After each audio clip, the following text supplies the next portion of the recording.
Hi everybody, it's Daphne Canales-Lees from Spartan Sparks Shameless Marketing, and here's my quick list of do's and don'ts to pick your domain name. So I just want to share from experience what happened to us. We incorporated our company in 2013, and we actually had a different name back then. We called it Spartan 6. So it was about 6 degrees of separation from anything that you want, but it was really geeky. People didn't get it.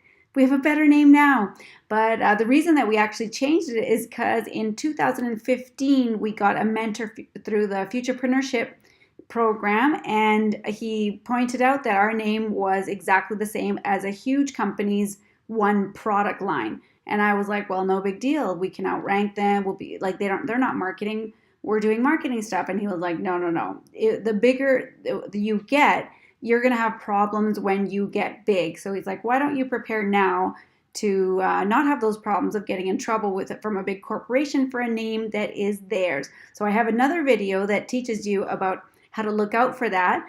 But essentially, we had to change our bank accounts or our corporate registry, all that kind of stuff, and it costs a ton of money. So I don't want you to go through that. So I've made these two little episodes teaching you about picking a domain name. Today's is about picking what kind of name you should get when you get your .com.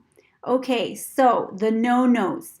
No, never pick a name with a dash. Why? Because people forget and they're just not used to it. So you don't want to be like Spartan dash Spark. And is it like DASH or is it the hyphen or dash hyphen yada yada? Don't pick a name with a dash. Number 2, don't pick weird domain name endings. Say that 5 times. Don't pick, yeah, you can't.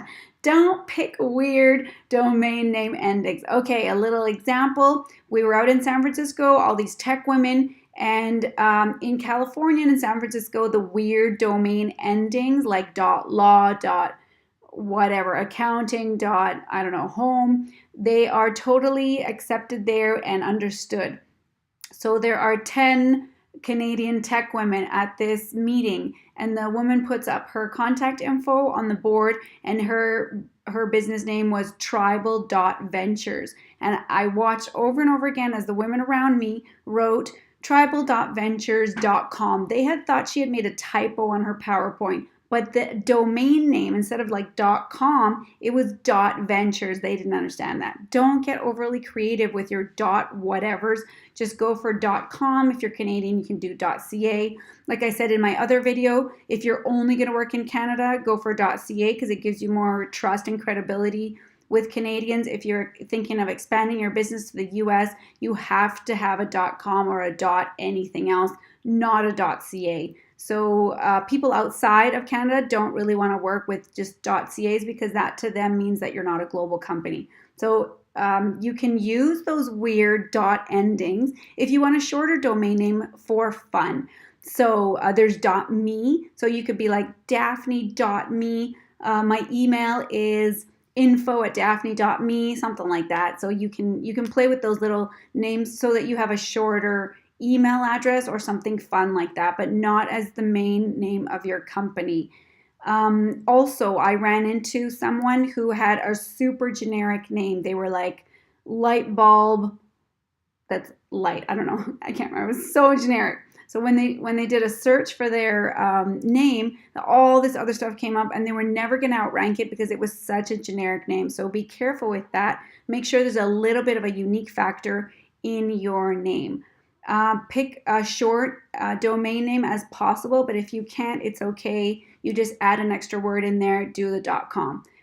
And then finally, make sure that your name passes the radio test. So what's the radio test? It is if you got a spot on the radio or if you're on a podcast, is your domain name easy to figure out, or do you have to spell it out?